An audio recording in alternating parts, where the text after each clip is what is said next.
Mi smo bili vrlo jasni. To je za nas apsolutno neprihvatljivo. Nema vojske Kosova, rezolucija 1244.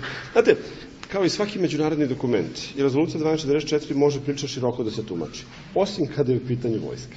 Imate jasnu rečenicu koja kaže jedina oružana sila jeste KFOR i niko drugi. Stojimo iza toga, tražili smo sednicu Saveta bezbednosti, očekujemo da nam se izađe u susret.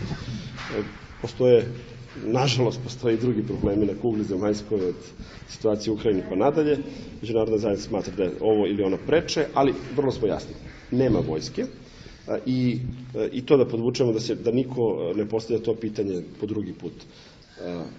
Mi smo se u Briselu dogovorili da kosovske bezbednosne snage ne mogu da pređu na sever Kosova i Metohije. Ali to ne znači da smatramo da je kosovska vojska moguća na jugu Kosova i Metohije. Ne dolazi u obzir. Postavlja se osnovno pitanje, a protiv koga će nam ta vojska? A od koga vas štiti? Od Albanije? Od Makedonije? Od Srbije? Od koga štiti? Od koga bi ta vojska trebalo da štiti Kosovo i Metohiju? Koliko ja znam, Kosovo i Metohija nemaju problem ni sa kim ko se nalazi u okruženju. Niko nije iskazao agresivne namere. Vojska koja treba da ima 5.000 pripadnika aktivnog sastava i još 3.000 pripadnika rezervnog sastava, 8.000 ljudi, ne može da vas zaštiti ni od čega i ne može da napadne nikoga. Pa što onda pravite? Zašto onda pravite osim kao čistu političku provokaciju? Stojimo čvrsto da vojska Kosova i Metohije nije moguća.